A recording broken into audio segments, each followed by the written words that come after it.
First of all, thank you for being here. I'm James Bell, JB. Everyone calls me JB. And I work with Robbie and Michelle. They're the owners of Van Gogh Studios here. And I met Donna online, and we got to discussing her activities with her association and networking together. And we worked out, we agreed upon meeting here for this month's meeting. So we appreciate Donna, you being here. And Van Gogh has been here about 4.5 years. It's certainly a production studio. We offer green screen work. Robbie has award-winning editor. He's been in as a singer-songwriter, performer, a producer, lighting director, graphics designer.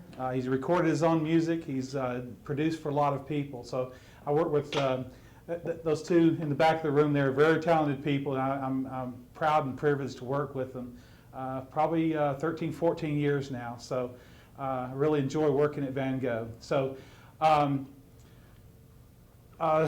we also offer the space here for rental, and would appreciate if you pass the word and share it. The fact that we are here, we're available for video and photographers. It's a nice space here. We have plenty of lighting. We have a green screen wall. We also have some reflective green screen for more of a portable type use of green screen. So if we can help you in any way, we'd appreciate it to think of Van Gogh production. And Donna, we'll turn it over to you and let you get started with your program.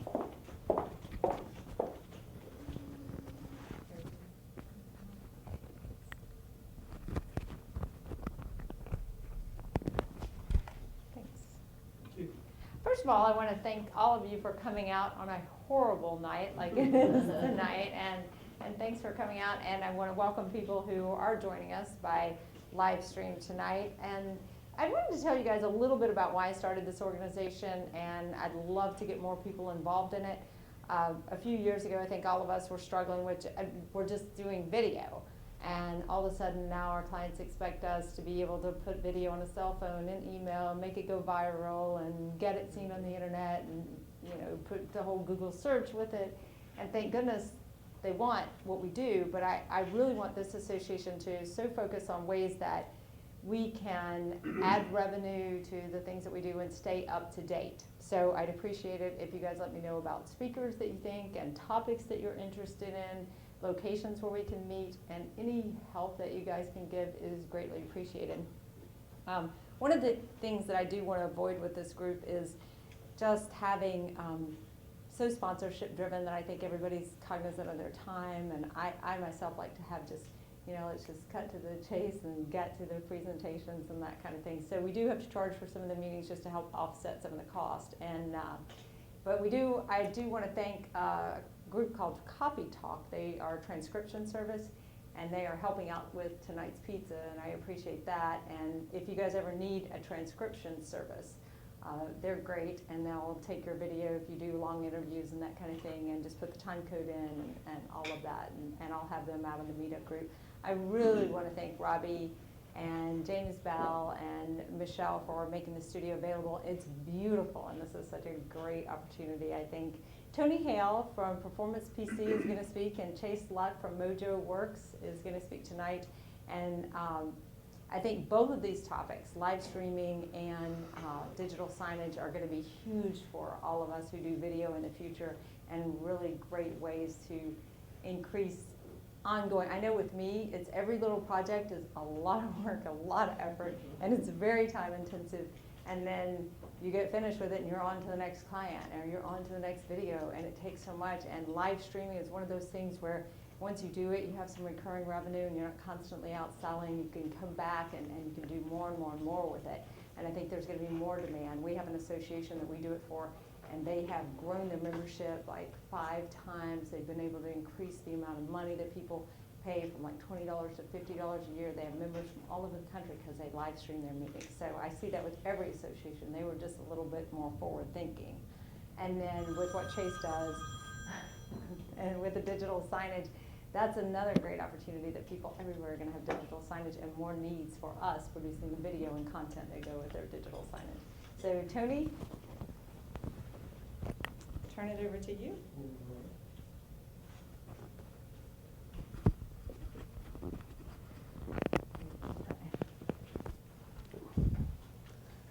Can you hear that okay?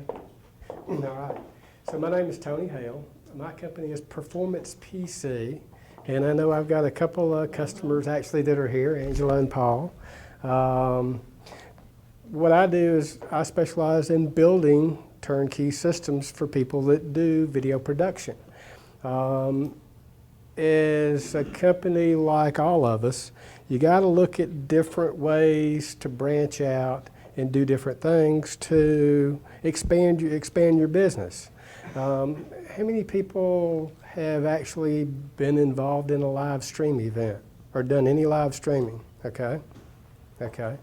So I have noticed in my business over the last couple of years that I have seen a huge shift in what I used to do. I used to build all video editing systems. I'm an Adobe dealer, Vegas, Avid, so I sell all of the high-end video editing solutions.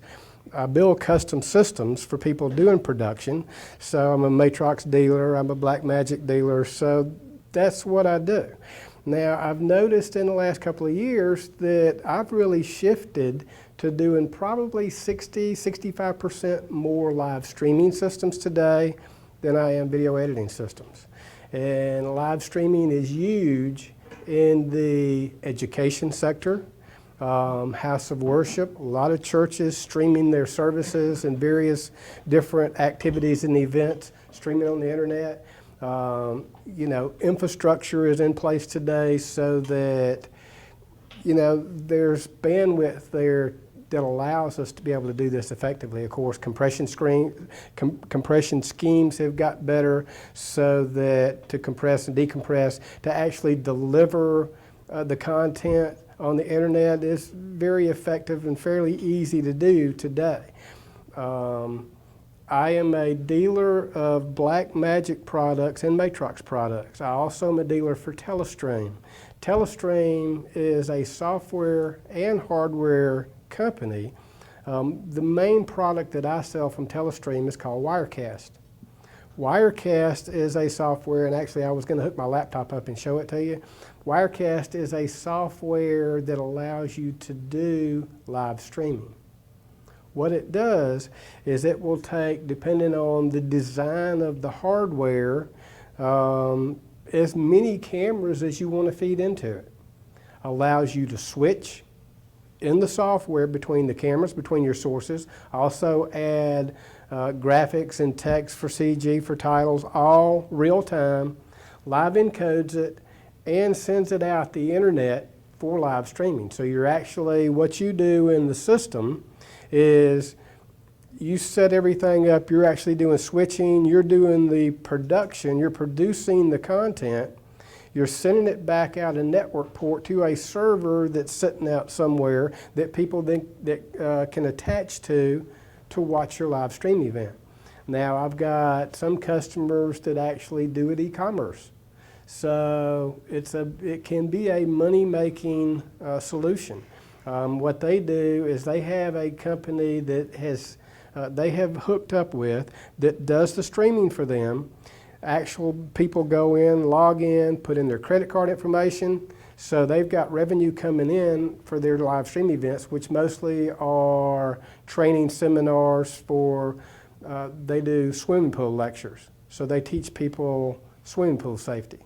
And so just one of the things where you can actually make money. Now in the education world, I work with a company that actually markets a product, and their product is basically to set up the website and the server. So what they do is they establish the environment for the school. So the school actually acquires the hardware, the cameras, everything that they need to do live streaming. Then with US Education, they teach the school how to go into the local community and get companies to advertise on their website. So now, rather than an expense for the school, it becomes a revenue source for the school. So they start making money off of this rather than it costing money, they're actually bringing in money that they can use for various different events and activities that go on at the school. So with Wirecast software switching, live encoding. I've added a product at the end of last year made by Matrox called the VS4. And they've got some other products that go along with and integrate with Wirecast as well.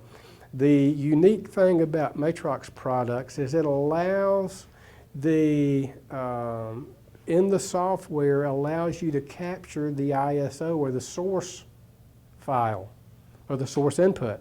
So if you've got multiple cameras, you can actually capture the source coming in from all of the cameras, store it to the hard drive while you're live encoding, switching, and sending out the internet. So you're live streaming, you're actually capturing the program side, so you're capturing the stream going out. You're also capturing the source from all of your cameras so that if you need to go back and do an edit later for playback on demand or some other kind of delivery, you've got all that content saved in order to do that.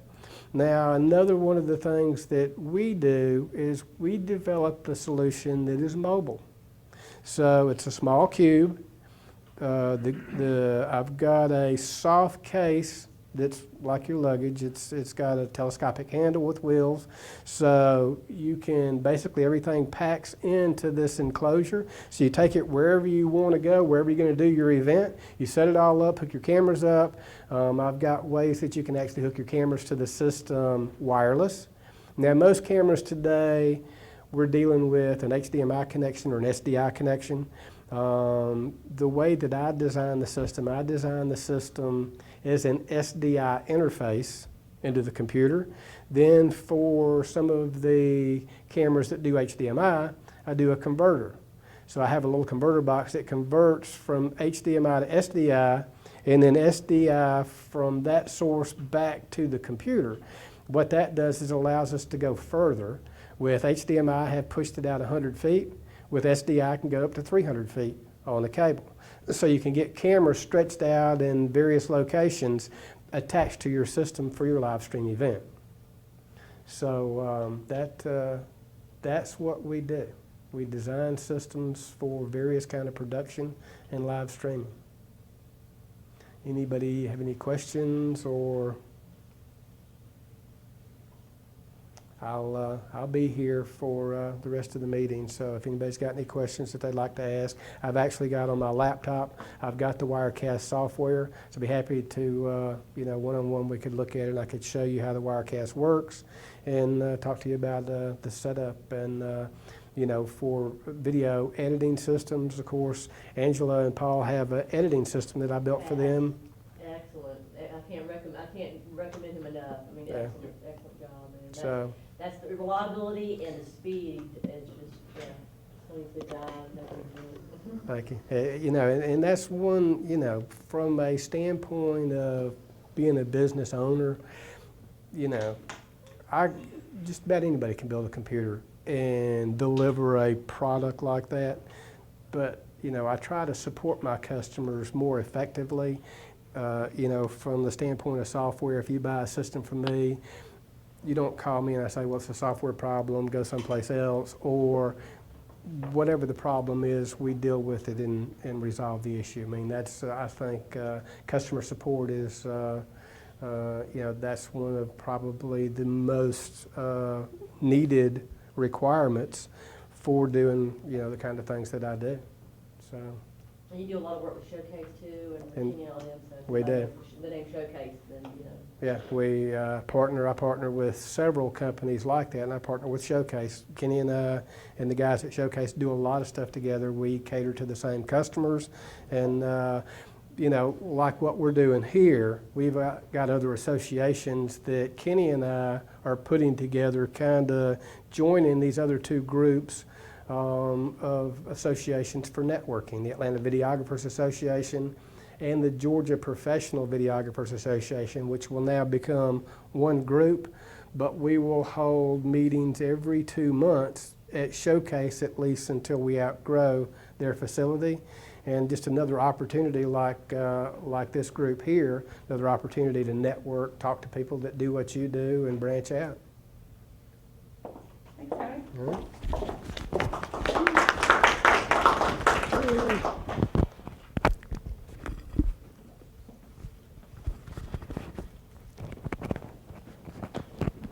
and it's a lot of material. Hopefully, we'll be able to send out this link to everybody. Since we're live streaming, we should be able to put together this, and I'll send out the link to everybody.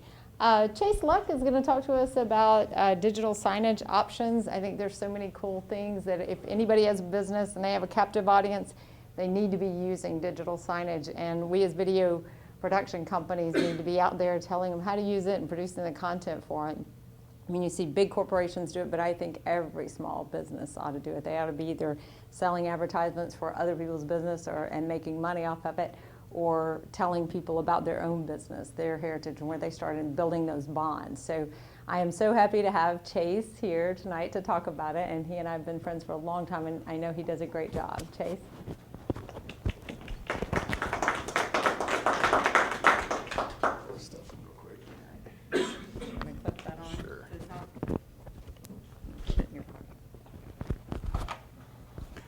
Hey you guys, give me just 1 second to get set up here.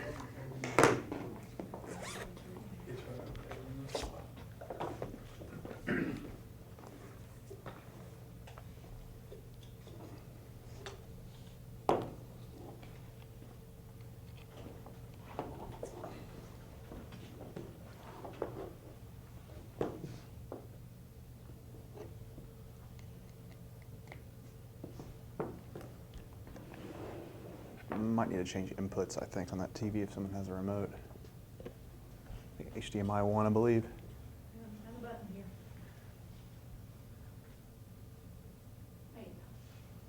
There we go. My name's Chase Luck. I'm with a company called Mojo Works in Canton, Georgia. We've been in the Atlanta market for about 12 years now. We offer residential, commercial, and government AV solutions, from digital signage to training rooms, corporate training rooms, teaching centers, and all the way to restaurant, bar, and club sound and video systems. You guys asked us to come here tonight to talk about digital signage a little bit, what it is, some basic ins and outs, different options, different environments and stuff like that, where you'll see it more and more often and kind of give you a little more warm and fuzzy about digital signage. Put together a brief little presentation just to give you something to look at and refer to, and some key points. What is digital signage? What environments are ideal? Different styles and types of digital signage, different platforms, limitations, expandability, video formats, programming, Batcat, which I'll go over that with you guys later, and then some Q&A. I'm actually going to go to the next slide. What is digital signage? Technically, it's using any type of high definition screen to strategically broadcast, advertise multimedia content to a single or multi-display environment. So you've seen it probably places like the gym or even the airport, Atlanta Hartsfield Airport. They made a massive rollout a couple years ago, and it's all digital signage now for your incoming, outgoing flights, baggage terminal carousel, all that fun, annoying stuff that's everywhere now. So they've kind of taken on digital signage to use it not as advertising, but for us to get in and out of the airport a little bit easier. Who's the ideal client? Who's really not the ideal client? Gyms, education facilities, schools, corporate boardrooms, lobbies, universities. I mean, any type of application like this can fit in anywhere. It's much better than the static, boring old paper signs and displays and stuff like that nobody really pays attention to anymore anyways. We've got a couple examples. This actually is University Spot, and you can see they've got different sectioned or tiered types of digital signage where you can have upcoming events, meetings, presentations, football games, whatnot, on side panels, and actually have basic static or live video going across the main section of the display. We've got 3 different main types of digital signage, and expandability obviously grows with the different types. The first one's integrated or self-contained, which right now is becoming probably the most popular. So you could take a TV or display like this, and it has an integrated processor and onboard recording space to where you can actually go and take a thumb drive, pop it in the back, and you can section off the screen by pre-fit cells that are already designed. There's not a whole lot of expandability to them, but you can have live video going on 3/4 of the screen and have different sections or cells of advertising throughout.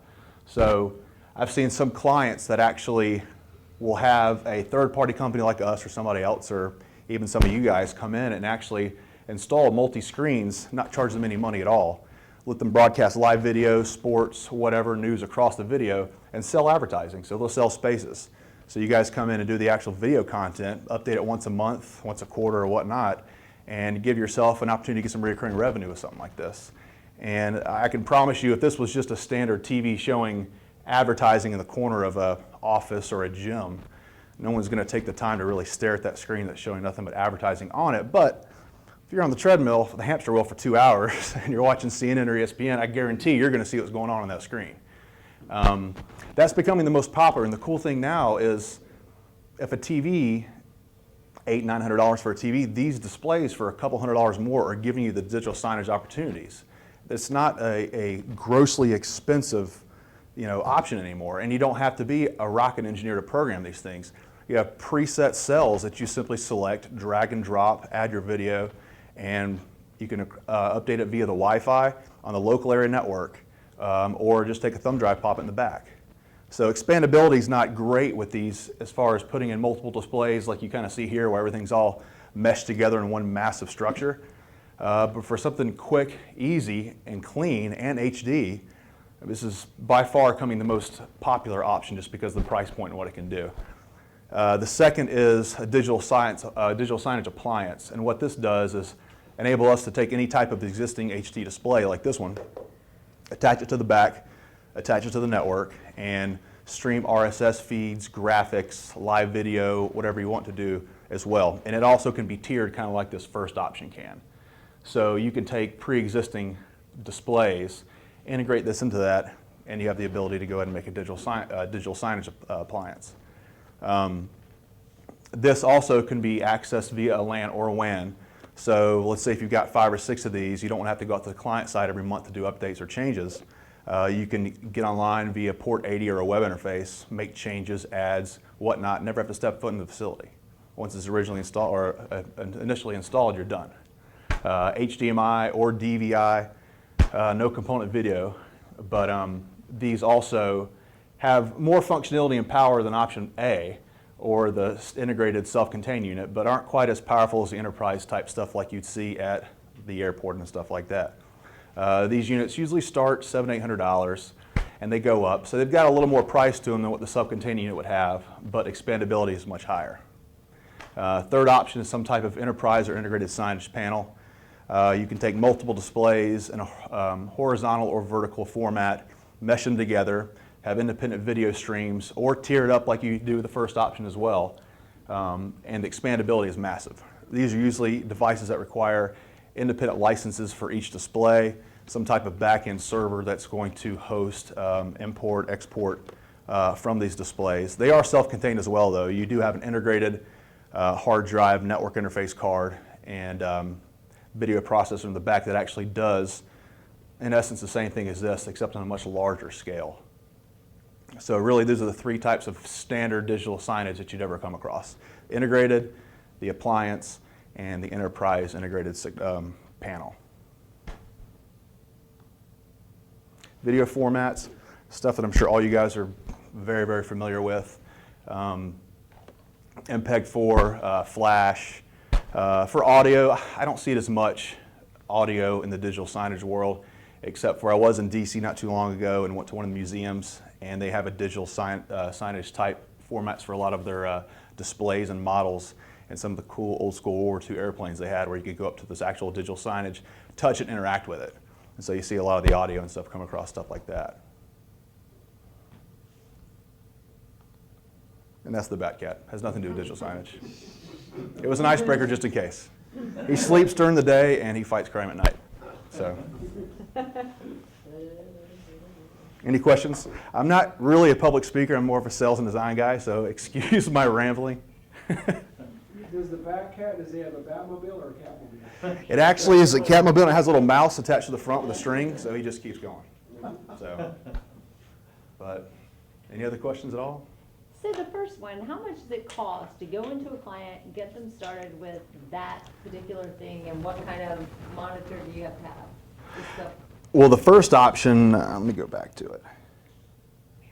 This guy, LG is probably our most popular, for this type of integrated option right now, is probably the most popular manufacturer. They have a thing called the LG Easy Sign. 1080p LED backlit LCD, good looking displays, HDMI, component video, all the standard video inputs. And those units, like I said, I think the 47-inch HD LED LCD is running for probably, for a good, reliable quality Panasonic, Samsung, LG, Sharp, it's probably about $700 or $800. And that unit's running for about $1150, I think is what it is. And literally when you get the TV, you go to LG site, you can download their EasySign software, throw it on a laptop or a desktop, and it's all pre-forms. It's like literally drag and drop. So depending upon how you wanted the client to use it, you know, if you wanted to sell them this unit, I literally bet you could probably have digital signage built for this panel in probably an hour, especially for you guys that are dealing with graphics stuff on a everyday level. This is Microsoft Word compared to what you guys deal with. This is like a stick figure as far as the power of some of the software that you guys use and offer and stuff like that and you're familiar with. An easy unit to work with. And then it just goes up more and more. That's the enterprise type software. I myself don't even mess with it. I let the professionals usually mess with a lot of the graphics and the video. We'll sub stuff like that out and let the people that deal with that on an everyday basis tackle that, because I'm a fish out of water when it comes to the level of stuff that you guys deal with as far as video and web content and stuff like that. Anything else? I have a question. Yes. Is there a legal issue selling advertising space, say, over CNN's broadcast in a gym? Not technically, no. I mean, I've never had that brought up actually before. I mean, if you're, okay, let's put an example. You go into a restaurant. They have digital signage. They're playing Monday Night Football, which football, NFL is by far has the strictest copyright and broadcast laws. They are paying with DirecTV or whatnot their commercial membership for that DirecTV package. So if you're only paying $90 a month for DirecTV at home, you're sitting there watching Monday Night Football, that's cool. Well, I bet they're probably paying $700 a month for the same thing because they're paying to rebroadcast that in their local facility.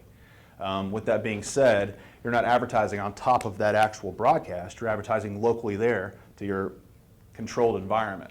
So you're not actually adding on top of that broadcast, you're adding off to the side. So I mean, they're paying for that rebroadcast or viewing of that game anyways, but this being local and they're not making money off of showing this game except for showing it in their facility. So I guess if that answers your question or if that's just random rambling. Anything else? Want to see the Batcat again? But, thank you. I have no idea, actually. I'm not quite sure. He doesn't talk a whole lot. That's your real cat. No, that's actually not. It was sent to me the other day in a text message. They want me to get that costume for my cat for Halloween. Thank you guys for the opportunity. Thank you. You have a card? I do. Yeah, I'm accepting that.